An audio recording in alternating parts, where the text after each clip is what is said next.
மாணவர்கள் அனைவருக்கும் வணக்கம். நாம் இன்று இலக்கண பகுதி பார்க்க போகிற இயல் 3ல் தொழிற்பெயர்.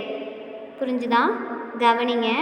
தொழிற்பெயர் அப்படின்னா ஒரு செயலையோ அந்த செயலின் ஒரு வினையையோ, புரியுதா, ஒரு செயல் அல்லது வினையின் பெயராக அமைவது தான் தொழிற்பெயர். புரிஞ்சுதா? இந்த தொழிற்பெயர் எண், இடம், காலம், பால் ஆகியவற்றை காட்டாது. படர்க்கை இடத்துல மட்டும்தான் வரும். சரியா கண்ணே? இந்த தொழிற்பெயர் இரண்டு வகை. புரிஞ்சுதா? தொழிற்பெயர் விகுதி பெற்ற தொழிற்பெயர், முதல்நிலை தொழிற்பெயர், முதல்நிலை திரிந்த தொழிற்பெயர் அப்படின்னு 3 வகையாக இருக்குது. புரிஞ்சுதுங்களா? கவனிங்க.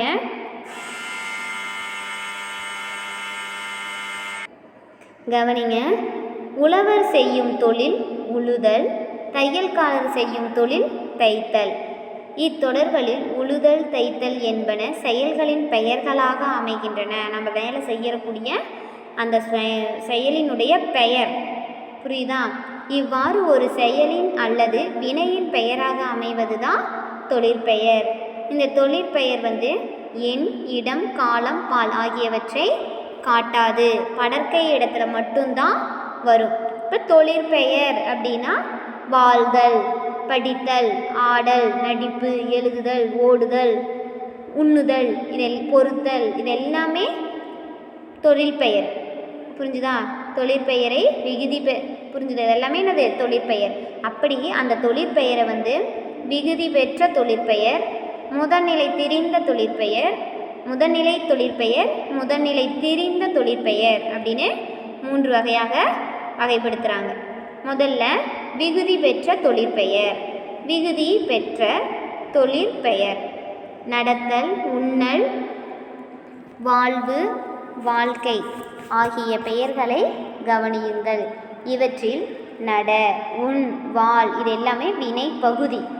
புரியுதா? நட, உண், வாழ், வாழ்க்கை, வாழ். புரியுதா? வாழ். புரிஞ்சது? இது எல்லாமே வினை பகுதி. அடுத்தது தல், அல், ஊ, கை ஆகியவை விகுதிகளோடு சேர்ந்த தொழிற்பெயர்களாக அமைகின்றன. விகுதி இதெல்லாமே விகுதியோடு சேர்ந்த தொழிற்பெயர்.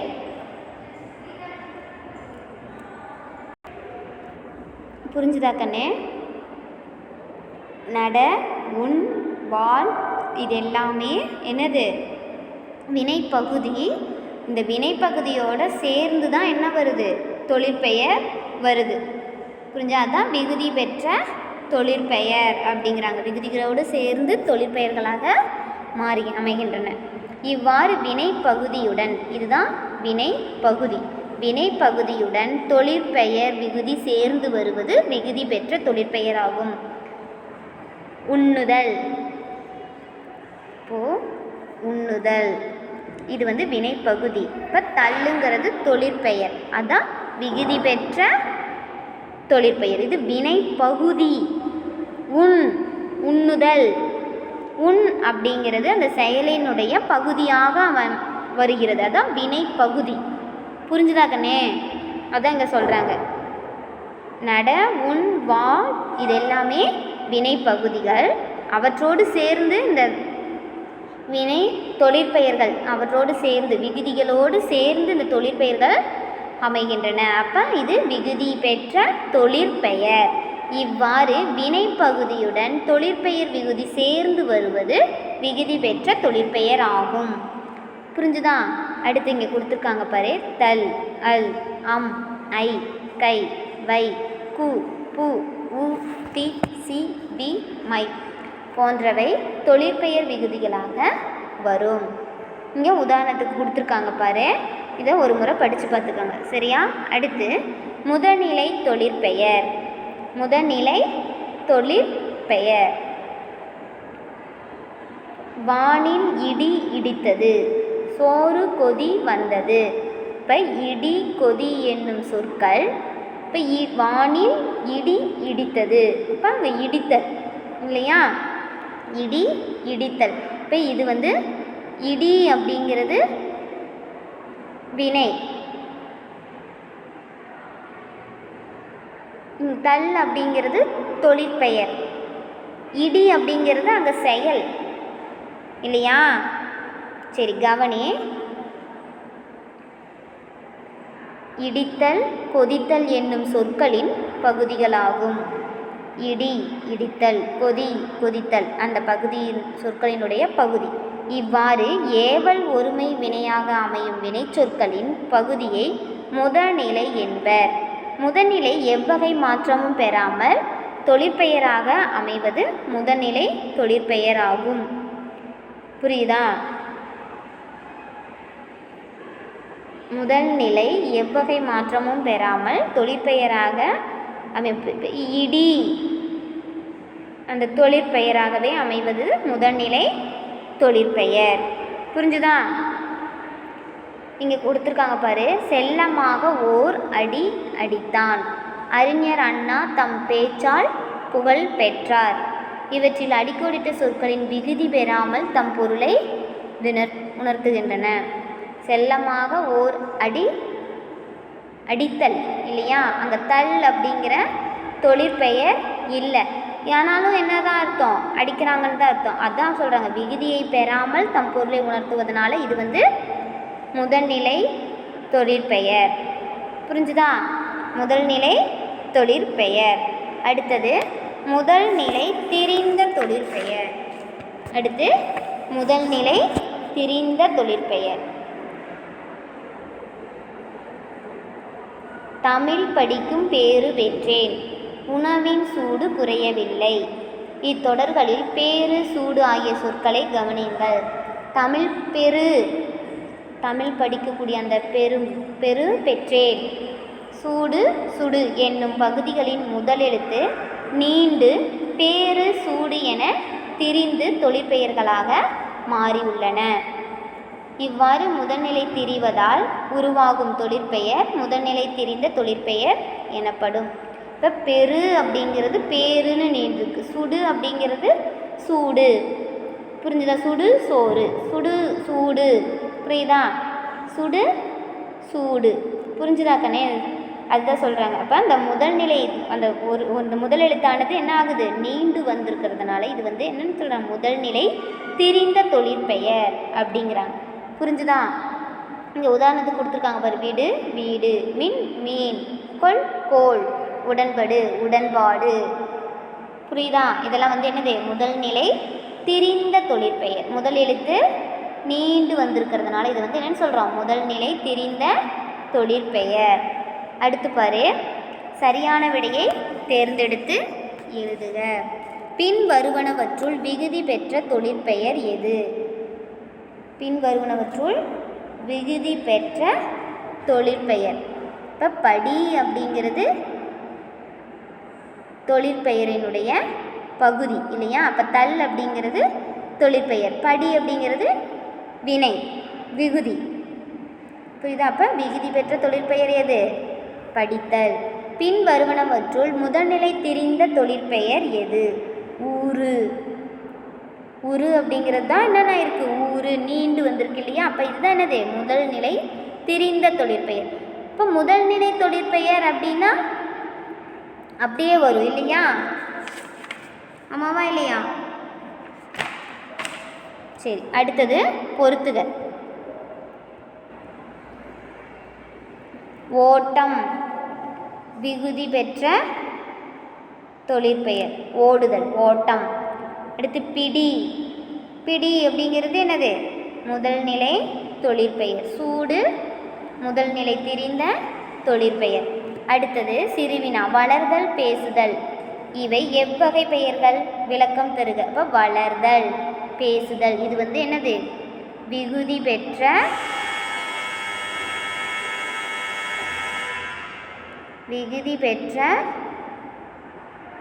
தொழிற்பெயர்கள்.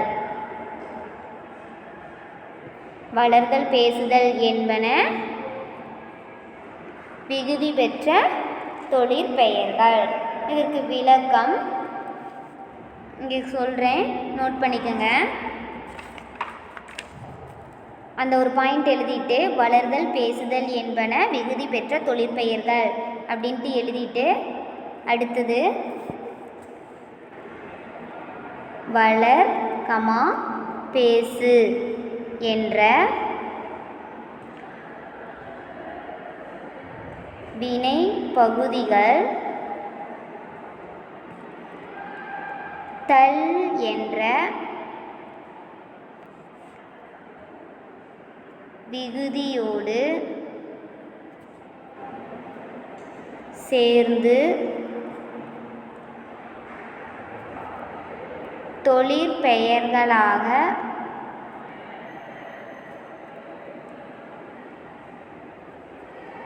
அமைந்துள்ளன.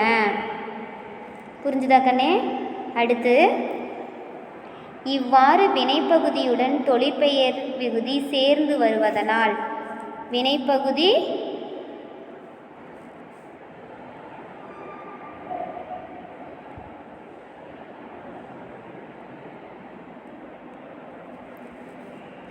இங்கே எழுதிக்கோ. இவ்வாறு அடுத்த பாயிண்ட், இவ்வாறு வினை பகுதியுடன்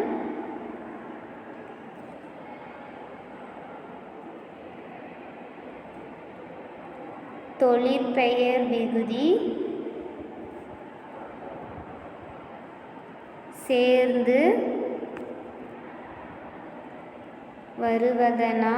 வருவதனால் விகுதி பெற்ற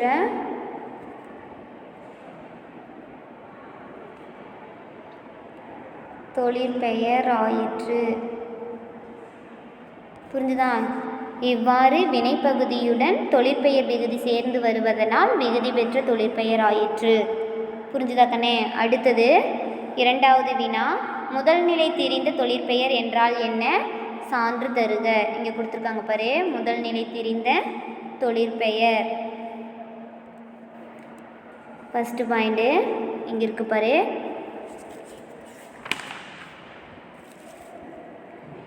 இது ஃபஸ்ட்டு பாயிண்ட். முதல் நிலை தெரிவதால் உருவாகும் தொழிற்பெயர் முதல் நிலை தெரிந்த தொழிற்பெயர் எனப்படும். இது வரைக்கும் எழுதிட்டு அடுத்தது இரண்டாவது பாயிண்ட்டு இங்கே, தமிழ் படிக்கும் பேறு பெற்றேன், உணவின் சூடு குறையவில்லை. இந்த ஃபஸ்ட்டு பாயிண்ட் எழுதிட்டு இங்கே எழுதுகிறேன்.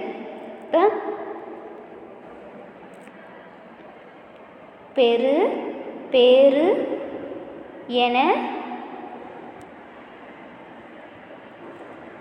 திரிந்துள்ளது. அடுத்தது உணவின் சூடு குறையவில்லை, சூடு என திரிந்துள்ளது அப்படின்னு எழுதுறீங்க. புரிஞ்சுதா கண்ணே? அடுத்தது இது இரண்டாவது வினாவுக்கான பதில். சரியா? அடுத்து பாருங்க, மொழியை ஆள்வோம். இதெல்லாம் ஒரு முறை படித்து பார்த்துக்கோங்க. அடுத்து பாரு, கவிதையை நிறைவு செய்க. வானும் நிலவும் அழகு, வயலும் நீரோடையும் அழகு,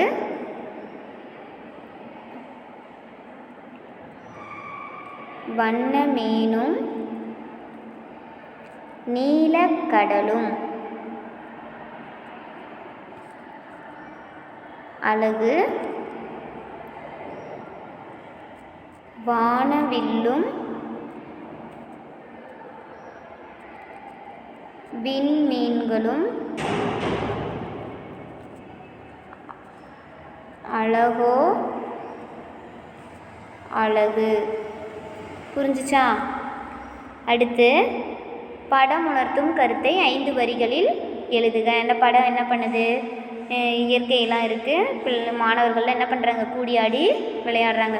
அப்போ நீங்கள் என்ன எழுதணும்? மாணவர்கள் அனைவரும் ஒற்றுமையுடன் சேர்ந்து வாழ வேண்டும், இயற்கை சூழ்நிலையில் விளையாட வேண்டும், இணைந்து விளையாட வேண்டும், இயற்கை சூழலில் இணைந்து விளையாட வேண்டும் அப்படின்னு இங்கே எழுதிடணும். புரிஞ்சுச்சா? அடுத்தது கொடுக்கப்பட்டுள்ள சொற்களை ஒரு தொடரில் முதல் மற்றும் இறுதி சொல்லாக கொண்டு சொற்றொடர் உருவாக்குக. இங்கே ஓவியக்கலை அப்படிங்கிறது முதல்ல கொண்டு வந்துட்டாங்க, கண்ணையும் கருத்தையும் கவர்கிறது. அப்போ இறுதியில் கொண்டு வரணும். நுண்கலைகளுள் ஒன்று ஓவியக்கலை. அடுத்தது இசை, என்ன எழுதலாம்? இசைக்கருவி. இசைக்கு மயங்காதவர் எவரும் இல்லை. இசை முதல்ல கொண்டு வந்துட்டோம். அடுத்து கடைசியில் கொண்டு வரணும். முத்தமிழில் ஒன்று இசை, அந்த மாதிரி கொண்டு வரணும். சரியா? அடுத்தது சொல்ல கேட்டு எழுதுக. இதெல்லாம் ஒரு முறை படித்து பார்த்துக்கோங்க. அடுத்து இடைச்சொல் ஐ சேர்த்து தொடரை மீண்டும் எழுதுக. இப்போ வீடு கூட்டல் ஐ கூட்டல் கட்டினான், வீட்டை கட்டினான். அப்போ இங்கே என்ன எழுதணும்? கடல் கூட்டல் ஐ கூட்டல் பார்த்தாள். இப்போ என்ன எழுதணும்? கடலை பார்த்தாள். புல் கூட்டல் ஐ கூட்டல் தின்றது, புல்லை தின்றது. கதவு கூட்டல் ஐ கூட்டல் தட்டும் ஓசை. இப்போ என்ன எழுதணும்? கதவை தட்டும் ஓசை அங்கே எழுதணும். பாடல் கூட்டல் ஐ கூட்டல் பாடினாள், பாடலை பாடினாள். அறம் கூட்டல் அறம் கூட்டல் ஐ கூட்டல் கூறினார். இப்போ என்ன எழுதணும்? அறத்தை கூறினார். புரிஞ்சுச்சா? அடுத்தது கட்டுரை நம்ம அடுத்த வகுப்பில் பார்க்கலாம். அடுத்து மொழியோடு விளையாடு. கீழ்காணும் புதிரை படித்து விடையை கண்டறிக. நான் இனிமை தரும் இசைக்கருவி. எனது பெயர் 6 எழுத்துக்களை உடையது.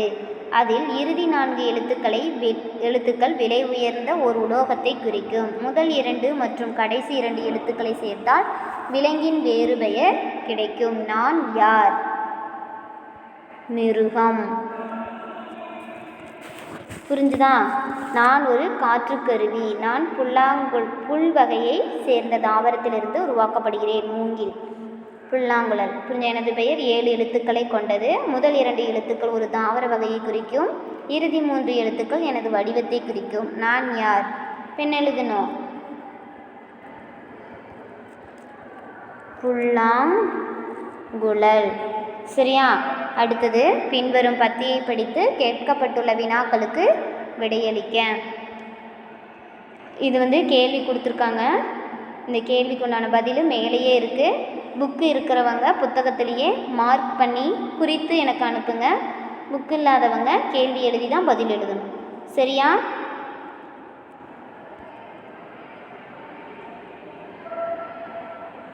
அடுத்து நிற்க அதற்கு தக. இது உன்னுடைய பொறுப்புகள். நம் நாட்டு தொன்மை கலைகளெல்லாம் நாம் என்ன பண்ணணும்? மதிக்கணும்.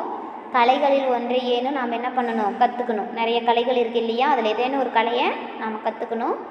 கலை சின்னங்களெல்லாம் நாம் பாதுகாக்கணும். தமிழர் சுற்றுலா சிறப்பு வாய்ந்த இடங்களுக்கு சென்று தமிழர் தம் கலைத்திறனை அறிந்து போற்றுங்கள் அப்படிங்கிறாங்க. அடுத்து கலைச்சொல் அறிவோம். இதெல்லாம் ஒரு தடவை படிச்சுக்கோங்க. புரியுதா? ஆங்கிலத்தில் கொடுத்து தமிழில் கேட்கலாம், தமிழில் கொடுத்தும் ஆங்கிலத்தில் கேட்கலாம். சரியா? உங்களுக்கு என்ன வீட்டு பாடம் அப்படின்னா புத்தக பயிற்சி இருக்குது இல்லையா? எல்லாமே புத்தக பயிற்சி செய்து அனுப்புங்க. இந்த வினாவிடை நான் குறித்த மாதிரி நீங்கள் புத்தகத்தில் குறித்து எனக்கு அனுப்புங்க. சரியா? புரிஞ்சுதா இல்லையா? மதிப்பீடு, பொறுத்துக. அடுத்து இந்த சிறுவினா 2ம் உங்களுடைய புத்தகத்தில் எனக்கு அழகாக மார்க் பண்ணி எழுதி எனக்கு அனுப்பணும், புத்தகத்திலேயே. சரியா? அடுத்து இந்த முதல் வினா இருக்கு இல்லையா கண்ணே, இது இந்த இடத்துலையே எழுதி எனக்கு அனுப்புங்க. இந்த 2வது வினா உங்கள் புத்தகத்தில் குறிச்சிக்கோ. சரியா? அடுத்தது கவிதையை நிறைவு செய்க. அடுத்து இந்த கொடுத்துருக்காங்க, கவிதையை நிறைவு செய்க. பட உணர்த்தும் கருத்தை 5 வரிகளில் எழுதுக. அடுத்தது இடைச்சொல்லுடன் ஐ சேர்த்துறதுக்கு புத்தகத்திலேயே இங்கெல்லாம் எழுதியிருக்கணும். சரியா? அடுத்து புதிர்கள்.